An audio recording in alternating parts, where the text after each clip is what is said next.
bangkrutnya perusahaan besar seperti Nokia? Mau tahu? Pengen tahu? Yuk, cari tahu.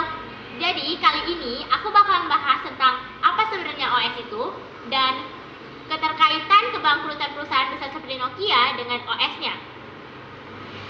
Tapi sebelumnya, yuk kita kenalan dulu. Pertama-tama, nama aku Nandini dari kelas 10D SMA Negeri 1 Lubuk Pakam. Jadi yuk kita bahas aja langsung. Yang pertama ada apa sih sebenarnya sistem operasi atau OS itu? Tapi sebelum kita bahas pengertiannya, yuk kita lihat explanation flash-nya dulu.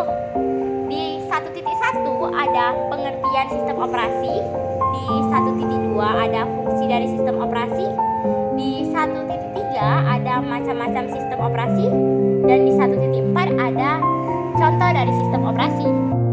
Pengertian sistem operasi. Sistem operasi atau operating system OS adalah perangkat lunak sistem yang mengelola perangkat keras komputer, sumber daya perangkat lunak, dan menyediakan layanan umum untuk program komputer. Juga untuk mengendalikan, mengontrol, dan memberikan koneksi antar perangkat keras komputer. Kemudian yang kedua, fungsi dalam sistem operasi atau OS. Ada 8, yaitu yang pertama, mengelola perangkat keras dan peripheral. Artinya, pada saat pengguna mengetik di keyboard aplikasi yang dipakai akan bekerja sama dengan sistem operasi untuk menangani sinyal dari keyboard untuk diproses. Kemudian, fungsi yang kedua, manajemen sumber daya komputer, yang artinya mengatur waktu sebuah aplikasi yang dijalankan, membagi pengguna CPU saat aplikasi berjalan bersamaan, memberi akses pada stick, dan lain sebagainya. Kemudian, fungsi yang ketiga, sebagai aplikasi dasar sebuah perangkat. Ya, fungsinya sebagai dasar dan pembentukan program yang ada pada sebuah perangkat. Bisa dikatakan ini merupakan bagian vital yang mengatur semua hal yang dibutuhkan untuk menjalankan fungsi sebuah perangkat. Kemudian yang keempat, mengoptimalkan fungsi dari sebuah perangkat, yang artinya mengoptimalkan kinerja dari sebuah perangkat lunak maupun keras. Sistem tersebut mengatur serta mengendalikan hubungan antara perangkat keras dan lunak agar bisa saling bekerja sama. Kemudian yang kelima ada mengatur sistem kerja perangkat, yaitu artinya mengatur serta mengontrol semua fungsi perangkat keras yang digunakan mulai dari CPU, hard disk, memori, dan lain sebagainya. Kemudian yang keenam, menghubungkan hardware. Sistem operasi berperan dalam mengkoordinasikan semua perangkat yang saling terhubung pada gadget dalam waktu yang bersamaan, seperti penyimpanan internal, mouse, speaker, dan CPU. Kemudian yang ketujuh, menghubungkan hardware dengan software. Dalam hal ini, sistem operasi berperan sebagai jembatan yang menghubungkan perangkat keras dengan perangkat lunak. Kemudian pada gilirannya akan menjalankan operasi dasar komputer.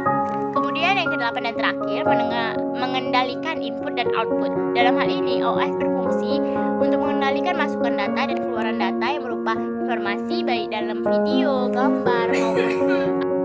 Kemudian yang ketiga, macam-macam OS. OS ada 4. Yang pertama, sistem operasi standalone yang digunakan oleh single user ataupun satu pengguna maupun multi user beberapa pengguna dalam waktu yang sama, yang memiliki fitur-fitur lengkap dan dapat berdiri sendiri. Contohnya Windows, Linux, dan Mac OS. Kemudian yang kedua, sistem operasi live CD or DVD. Sistem operasi yang hanya membutuhkan CD atau DVD ROM tanpa perlu menginstal secara permanen di komputer untuk menjalankannya. Sistem operasi ini sangat ringan karena ukurannya yang cukup kecil, tetapi tidak memiliki banyak fitur. Contohnya Linux Mint, CentOS, dan Knoppix. Kemudian yang ketiga, sistem operasi embedded. Sistem ini langsung ditanam di komputer dan tidak bisa berdiri sendiri. Memiliki fungsi dan spesifikasi khusus, contohnya Java OS dan Linux OS. Kemudian yang keempat dan terakhir, sistem operasi jaringan. Sistem operasi yang dibuat khusus untuk menangani keperluan jaringan komputer, contohnya Cloud Linux, Red Hat, dan CentOS Server. Yang keempat dan terakhir nih, yaitu contoh dari sistem operasi atau OS. Sistem operasi atau operating system ini memiliki banyak sekali contoh. Beberapa di antaranya Windows, Linux, Mac OS, iOS, Android, Chrome OS, Java OS, Unix, OpenSolaris, dan masih banyak lainnya. Tapi kali ini aku bakal bahas 3 utamanya, Yang pertama, Windows.